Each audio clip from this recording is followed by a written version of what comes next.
ਤੇ ਰਾਗੀ ਜਥਾ ਸਰਦੂਲ ਸਿਕੰਦਰ ਦੇ ਨਾਮ ਤੋਂ ਫੇਮਸ ਸੀਗੇ।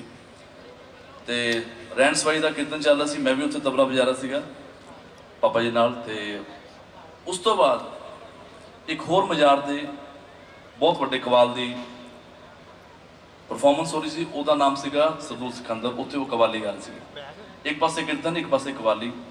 ਤੀਜੀ ਜਗ੍ਹਾ ਮੈਂ ਗਿਆ, ਉੱਥੇ ਉਹਨਾਂ ਦਾ ਜਾਗਰਣ ਹੋ ਰਿਹਾ ਸੀਗਾ। ਸੋ ਐਸੇ ਵੱਡੇ ਫਨਕਾਰ ਸ਼ੁਰੂ ਤੋਂ ਜਿਹਨਾਂ ਦਾ ਮੈਂ ਛੋਟਾ ਭਰਾ ਵੀ ਹਾਂ, ਫੈਨ ਵੀ ਹਾਂ। ਸੋ ਮੈਂ ਪਰਮਾਤਮਾ ਅੱਗੇ ਇਹੀ ਪ੍ਰਾਰਥਨਾ ਕਰੂੰਗਾ ਕਿ ਉਹਨਾਂ ਦੀ ਆਤਮਾ ਨੂੰ ਸ਼ਾਂਤੀ ਦੇ। ਤੇ ਜਿੰਨੇ ਵੀ ਉਹਨਾਂ ਦੇ ਫੈਨਸ ਨੇ, ਮੈਂ ਸਾਰਿਆਂ ਨੂੰ ਹੱਥ ਜੋੜ ਕੇ ਬੇਨਤੀ ਕਰਦਾ ਕਿ ਜਿੰਨਾ ਪਿਆਰ ਤੁਸੀਂ ਸਰਦੂਲ ਭਾਈ ਨੂੰ ਦਿੱਤਾ ਤੇ ਉਹਨਾਂ ਦੇ ਬੱਚਿਆਂ ਨੂੰ ਵੀ ਤੁਸੀਂ ਉਨਾ ਹੀ ਪਿਆਰ ਦੇਣਾ। ਅਲਾਪ ਸਿਕੰਦਰ ਬਹੁਤ ਅੱਛਾ ਗਾਉਂਦੇ ਨੇ, ਬਹੁਤ ਸੁਰੀਲੇ ਨੇ। ਸੋ ਤੁਹਾਡੀਆਂ ਦੁਆਵਾਂ ਸਦਕੇ ਉਹ ਵੀ ਆਪਣਾ ਨਾਮ ਬਣਾਉਣ, ਆਪਣੇ ਪਾਪਾ ਦੇ ਮਾਰਗ 'ਤੇ ਚੱਲਣ। ਸੋ ਮੈਂ ਸਿਰਫ ਹੱਥ ਜੋੜ ਕੇ ਇਹੀ ਬੇਨਤੀ ਕਰਦਾ ਕਿ ਤੁਸੀਂ ਉਹਨਾਂ ਨੂੰ ਸਪੋਰਟ ਕਰੋ ਤੇ ਉਹਨਾਂ ਨੂੰ ਵੀ ਤੁਸੀਂ ਉਨੇ ਹੀ ਵੱਡੇ ਕਲਾਕਾਰ ਬਣਾਓ। ਆਪਣੀਆਂ ਅਰਦਾਸਾਂ, ਆਪਣੀਆਂ ਬਲੈਸਿੰਗਸ ਦਿਓ ਤੁਸੀਂ। Thank you so much. Thank you.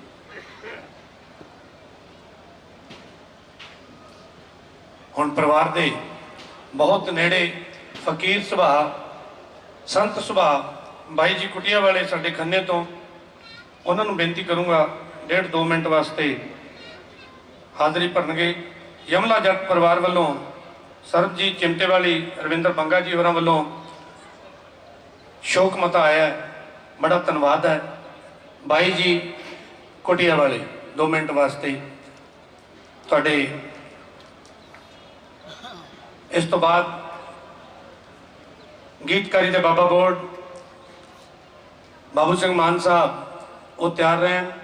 ਸਾਡੇ ਦਰਮਿਆਨ ਸਰਦਾਰ ਬਹਾਦਰ ਸਰਦਾਰ ਸੁਖਦੇਵ ਸਿੰਘ ਜੀ ਢੀਂਡਸਾ ਸਾਹਿਬ, ਸਾਬਕਾ ਕੇਂਦਰੀ ਮੰਤਰੀ, ਪ੍ਰਧਾਨ ਸ਼੍ਰੋਮਣੀ ਅਕਾਲੀ ਦਲ ਡੈਮੋਕ੍ਰੈਟਿਕ, ਉਹ ਵੀ ਪਹੁੰਚੇ ਹੈ। ਉਹਨਾਂ ਨੇ ਵੀ ਉਸ ਤੋਂ ਬਾਅਦ ਬੋਲਣਾ। ਸੋ ਬਾਈ ਜੀ ਕੁਟੀਆ ਵਾਲੇ।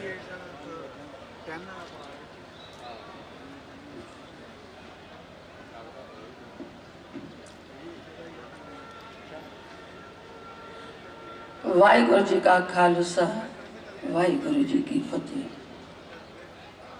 श्री गुरु ग्रंथ साहब महाराज जी की पावन पवित्र हजूरी में बड़े दुख और गमगीन दिल में भरकर उनके दिल के लिए कुछ भाव हैं, कहने की तौफीक भी नहीं, लेकिन वलवले जो उठ रहे हैं उनको रोकना मुश्किल हो रहा। संगीत की दुनिया में जैसा आप सब जानते हो, आसमान की बुलंदियों को छुआ, यह दुनिया ने उनका लोहा माना है, हमने स्वीकार सबने किया है। लेकिन जितना आसमान को छुआ है, आज मैं 2 मिनट की बात सिर्फ कहकर अपनी वाणी को विराम दूंगी। एक बार उनसे ही मुझे ये एक जानकारी मिली। पास 20-25 साल से दरबार की सेवा में वो अब हाजिरी लगाते थे। बड़े प्रेम श्रद्धा से गुरु महाराज के चरणों में आकर हम सबको उस परमात्मा से जोड़ते थे। सब जानते हैं शहर निवासी। लेकिन उनके पास बैठकर जो आप सबको जानकारी है, हो सकता है मुझे पहली बार उनसे मिली। वो जानकारी ये कि एक बार मेरे को कहने लगे कि भाई जी, जब एरोप्लेन हवा में उड़ता है, एरोप्लेन जब आकाश में उड़ान भरता है, तो जब तक उसका जमीन के साथ टच बना रहता है वो एक्सीडेंट नहीं होता। अगर संपर्क टूट जाए तो दुर्घटनाग्रस्त हो जाता। छोटे ये कई बार कई लोगों के पास बैठकर मैं उनका नाम लेकर बताती हूँ कि मुझे ये सरदूल सिकंदर साहब ने ये कहा है कि जैसे आकाश में उड़ने वाला हवाई जहाज अगर जमीन से टच हट जाए तो दुर्घटना हो जाती है, इसी तरह संगीत की दुनिया में आसमान को छूने वाले उस व्यक्ति ने अपने कभी भी नम्रता से जमीन से अपना संपर्क नहीं तोड़ने। क्यों? बहुत बड़ी बड़ी बातें कहने वालों में मैं भी हो सकती हूं, लेकिन अमल इल्म होना अलग बात है, लेकिन अमल में लाना बहुत बड़ी दूर की बात है। इल्म तो मुझे भी हो गया, बताया उन्होंने बहुत। आज तक मैं लोगों के पास बैठकर जब बात शुरू करती हूं तो उनका नाम लेकर बताती हूं, लेकिन उन्होंने अमल में भी लाया है, उसका प्रमाण देती हूं आपको। एकता वेलफेयर क्लब के द्वारा जिनके वो सिरमौर थे, इतने बड़े कलाकार होने के बावजूद वहां पर वो सेवादारी की चाकरी निभाया करते थे। और आप जैसे बहुत बड़े बड़े कलाकार, जहां मुझे सुनने का मौका मिलता था, मैंने क्या नोट किया उनके लिए, जब वो गा रहा है, वो कह रहे हैं बड़े बड़े कलाकार कि भाई हमारी औकात नहीं इनके सामने कुछ बोलने की, जब उनके लिए बहुत प्रशंसनीय बातें करते थे, मैं उनके चेहरे की किताब को पढ़ने की कोशिश करती थी कि इनका चेहरा क्या कह रहा। उस वक्त मैंने क्या देखा, वो दोनों हाथ जोड़कर नीची निगाह करके बैठ, और बाद में माइक हाथ में लेकर ये बोल देना, ये तो ऐसे मेरे लिए कह देते हैं, उम्र में बड़ा हूं, मेरा मान करते हैं, वरना मुझ में ये नहीं। मैं वलवले हैं दिल के, नहीं रोक पाऊंगी। 2 मिनट की एक बात। एक शख्स गया, बाहर निकला, मन में विचार आया कहां अपना नाम लिखूं, सदा के लिए मेरा नाम रहे। जाकर एक रेत के टीले पर अपना नाम लिख दिया। आया हवा का झोंका, रेत बिखर गई, मिट गया। फिर कोशिश की, एक पत्थर पर जाकर अपना खुदवा दिया, नाम लिखा गया। भूचाल आया, भूकंप आया, कहां के कहां वो पत्थर खिसक गए, मिट गया। एक दिन परमात्मा से, अल्लाह से फरियाद करने लगा, या खुदा अब तू ही बता मैं क्या तजवीज करूं, कैसे मेरा नाम सदा रहे। आकाशवाणी हुई। आकाशवाणी कहां होती है? अपनी आत्मा ही हमें रास्ता देती। आकाशवाणी हुई, होना है गर हर दिल अजीज, होना है गर हर दिल अजीज, लिख दिलों पे नाम अपना ए बदतमीज। हर दिल अजीज होना है, ये पत्थर भी नहीं रहेंगे, रेत भी नहीं रहेगी, तेरा नाम नहीं रहेगा। दिलों के अंदर अपना नाम अंकित कर दे, ये नहीं मिटने वाला।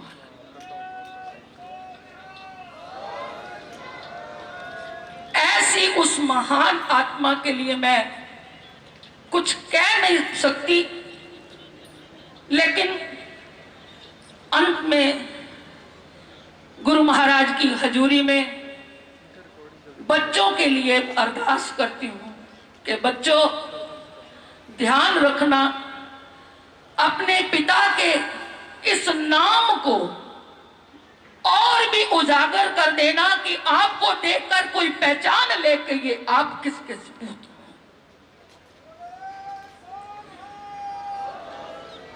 वो चाल चल उम्र खुशी से कटे तेरी, वो काम कर तुझे याद सब किया करे, जिस जा पे तेरा जिक्र हो, जिक्र खैर हो, नाम ले तो तेरा अदब से लिया करे। ऐसा कर्म हम करें। ऐसा शख्सियत के मालिक हमारे सरदूल सिकंदर जी 3 दिन पहले मेरे से फोन पे बात की, फोर्टिस में मिलने के लिए गए। मुझे नहीं लगता था कि ऐसा भी समा हमें कोई देखने को आज की तरह मिलेगा। बड़ा मन भरा हुआ है। लेकिन ज़्यादा समय ना लेते हुए गुरु महाराज की हजूरी में अरदास करती हूँ उस महान आत्मा को अपने चरणों में स्थान देना और परिवार को दुख सहने की शक्ति बख्शना। इन्हीं शब्दों के साथ वाहेगुरु जी का खालसा, वाहेगुरु जी की।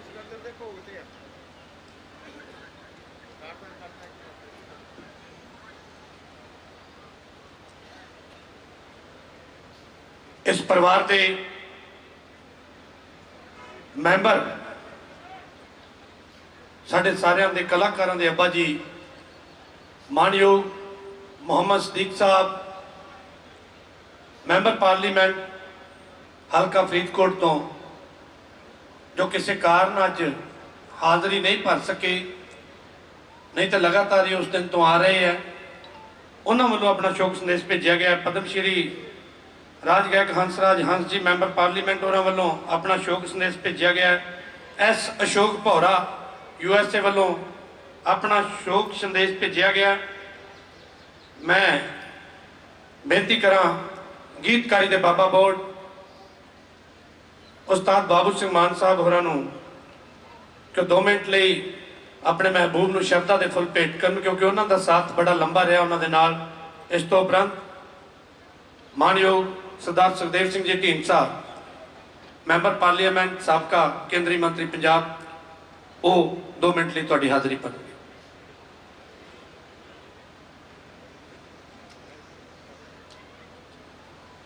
गुरु ग्रंथ साहब महाराज की हाजिरी में विराजमान सरदूल सिकंदर के दोस्त मित्र रिश्तेदार सज्जनों, कलाकार का कलाकार नाल रूह का रिश्ता हुंदा। मेरा भी सरदूल नाल रूह का रिश्ता से। मैं बहुत सारे गीत लिखे, सरदूल ने बहुत सारे गाने गाए, क्योंकि समा बहुत घट आ, बड़िया गल्लां कीतियां जा सकदियां। कोई 20 साल की गल है पहला दी, मैं मुंबई रहिंदा सा तो सरदूल सिकंदर अक्सर इत्थों बॉम्बे रिकॉर्डिंग करने जाते सी। बहुत सारे गाने गाने। एक गाना हुण मैं दिमाग ते जोर दे रहा सा तो एक गाना मैं सुनाया ना, जिस तरह का भाई साहब हुण गा रहे सी ना, बाबा बोलते थे कहाँ गए। मैं किसी शोक समागम च गया, मैं लिखा गाना तो मैं सरदूल सिकंदर नूं सुनाया। मैंने कहता मान साहब लॉक कर दो। लॉक करने का साड़ी बोली जिदा भी ये गाना मैं गाना है, वो लॉक करना, वो गाना मैं तो लॉक करा गया, अब चला गया। वो गाने दियां कुछ लाइना मैं कुछ बोल देना। मेरे सामने सलीम बैठा है, इधर बैठे ने बड़े कलाकार बैठे ने। मैं चाहवागा कि उन्होंने पहला कुछ लाइना है कि कबरां लम सलमियां उत्ते कख पे, उधरों कोई ना परत्या इधरों लख गए। उधरों कोई ना परत्या इधरों लख गए। सी मान जिन्हां दी शान उत्ते, सन चमक रहे आसमान उत्ते। राती सन जेड़े चमक रहे वो सारे किधर गए। जिमें पूछे समान नूं तेरे तारे किधर गए। जिमें पूछे समान नूं तेरे तारे किधर गए। रब ने कैसा उड़िया बुड़िया जग दा ताना बाणा। रब ने कैसा उड़िया बुड़िया जग दा ताना बाणा। इधरों उधर उधरों इधर आना ते मुड़ जाना। आउण जाण दी खेड़ च खेडण हारे किधर गए। जिमें पूछे समान नूं तेरे तारे किधर गए। वो जद भी कुछ गाउंदा सी बस रूह विच धूज ही पाउंदा सी। वो जेड़ा जद भी कुछ गाउंदा रूह विच धूज ही पाउंदा। नहीं रहा सरदूल सिकंदर सच जिहा नहीं आउंदा। वो जेड़ा जद भी कुछ गाउंदा रूह विच धूज ही पाउंदा। नहीं रहा सरदूल सिकंदर सच जिहा नहीं आउंदा। सोने सज्जन से लड़े मित्र प्यारे किधर गए। जिम्मे पूछे समान तेरे सारे किधर गए। कल परसों में आया तंदूरी की जो हालत सी, मैं कुछ 2 लाइना चाहूँगा कि कलर विच बह हंसनी एक रोए बेचारी। कलर विच बह हंसनी एक रोए बेचारी, मेरे मोती चुगदे हंस नूं किसे गोली मारी। कलर विच बह हंसनी एक रोए बेचारी, मेरे मोती चुगदे हंस नूं किसे गोली मारी। मेरे वेंदे वेंदे पल विच पुल सहारे किधर गए, जिमें पुछे समान नूं सारे किधर गए। भला महात्मा कुछ लफ्ज कह रहे सन कि आई हनेरी टुट गए शीशे तिलक गई तस्वीर। आई हनेरी टुट गए शीशे तिलक गई तस्वीर, बिजली कड़की पौनपुरे दी हो गई लीरा लीरा। आस उम्मीदां दे सब महरों सारे किधर गए, जिमें पुछे समान नूं तेरे सारे किधर गए। कानूं बैठा करे गिनतियां तुर गए केड़े केड़े, कानूं बैठा करे गिनतियां तुर गए केड़े केड़े। एक दिन सोल दे सत्थर माना आ विछले तेरे वेड़े, एक दिन सोल दे सत्थर माना आ विछले तेरे वेड़े। तो लोग कहणगे गीतां दे वणजारे किधर गए, लोग कहणगे गीतां दे वणजारे किधर गए। उस गीतां दे वणजारे नूं, उस कुतुब सितारे नूं ਜਿਹੜਾ ਸਮਾਨ ਤੋਂ ਟੁੱਟ ਗਿਆ, ਸਾਡੀ ਸਭ ਸੱਗੇ ਬੇਨਤੀ ਪ੍ਰਵਾਨ ਕਰੇ ਸਾਡੀ ਉਹਨੂੰ ਆਪਣੀ ਰੂਹ ਚ ਵਾਸ ਬਖਸ਼ੇ।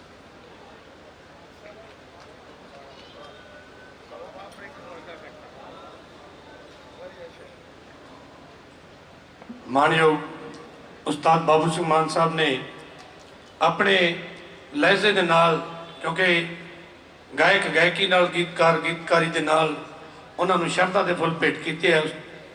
ਗੁਰਨਾਮ ਸਿੰਘ ਜੀ ਰਤਨ ਯੂਕੇ ਤੋਂ, ਬੰਟੀ ਯੂਕੇ ਤੋਂ ਸ਼ੋਕ ਸ਼ਰਧਾਂਜਲੀ ਪੇਸ਼ ਕਰਦੇ ਆ। ਬੜਾ ਧੰਨਵਾਦ। ਸਰਦਾਰ ਰਜਿੰਦਰ ਸਿੰਘ ਜੀ ਸਾਬਕਾ ਡੀਜੀਪੀ ਪੁਲਿਸ ਪੰਜਾਬ ਨੇ ਉਹਨਾਂ ਨੂੰ ਸ਼ੋਕ ਸੰਦੇਸ਼ ਭੇਜਿਆ ਉਹਨਾਂ ਦੀ ਯਾਦ ਦੇ ਵਿੱਚ। ਵਿਸ਼ਵ ਰਬਾਬੀ ਭਾਈ ਮਰਦਾਨਾ ਜੀ ਵੈਲਫੇਅਰ ਸੁਸਾਇਟੀ ਪਟਿਆਲਾ ਇਕਾਈ ਤੋਂ ਉਹਨਾਂ ਨੂੰ ਸ਼ੋਕ ਸੰਦੇਸ਼ ਭੇਜਦੇ ਆ। ਮਦਰ ਟੈਰੇਸਾ ਪਬਲਿਕ ਸਕੂਲ ਤੋਂ ਸ਼ੋਕ ਸੰਦੇਸ਼ ਆਇਆ। ਇਸਤਰੀ ਸਮਾਜ ਸੇਵਾ ਸੰਸਥਾ ਵੱਲੋਂ ਸ਼ੋਕ ਸੰਦੇਸ਼ ਆਇਆ ਹੈ। ਬਾਬਾ ਵਿਸ਼ਵਕਰਮਾ ਰਾਮਗੜੀਆ ਸਭਾ ਖੰਨਾ ਵੱਲੋਂ ਸ਼ੋਕ ਸੰਦੇਸ਼ ਆਇਆ ਹੈ। ਸੰਸਕਾਰ ਭਾਰਤੀ ਕਲਾ ਤੇ ਸਾਹਿਤ ਕੌਮਾਂਤਰੀ ਸੰਸਥਾ ਵੱਲੋਂ ਸਾਡੇ ਵੱਡੇ ਭੈਣ ਜੀ ਸੁਖੀ ਬਰਾੜ ਜੀ ਸ਼ੋਕ ਸੰਦੇਸ਼ ਭੇਜਦੇ ਆ। ਹੁਣ ਮੈਂ ਬੇਨਤੀ ਕਰਾਂ ਸਿਰਫ 2 ਮਿੰਟ ਲਈ ਸਰਦਾਰ ਸੁਖਦੇਵ ਸਿੰਘ ਜੀ ਢੀਂਡਸਾ ਸਾਹਿਬ, ਮੈਂਬਰ ਪਾਰਲੀਮੈਂਟ, ਸਾਬਕਾ ਕੇਂਦਰੀ ਮੰਤਰੀ, ਪ੍ਰਧਾਨ ਸ਼੍ਰੋਮਣੀ ਅਕਾਲੀ ਦਲ ਡੈਮੋਕ੍ਰੈਟਿਕ ਸਰਦਾਰ ਸੁਖਦੇਵ ਸਿੰਘ ਜੀ ਢੀਂਡਸਾ, ਉਹਨਾਂ ਤੋਂ ਉਪਰੰਤ ਉਸਤਾਦ ਪਦਮ ਸ਼੍ਰੀ ਸਾਡੇ ਬਾਪੂ ਜੀ ਪੂਰਨ ਚੰਦ ਵਡਾਲੀ ਜੀ ਤੁਹਾਡੇ ਨਾਲ 2 ਸ਼ਬਦ ਸਾਂਝੇ ਕਰਨਗੇ।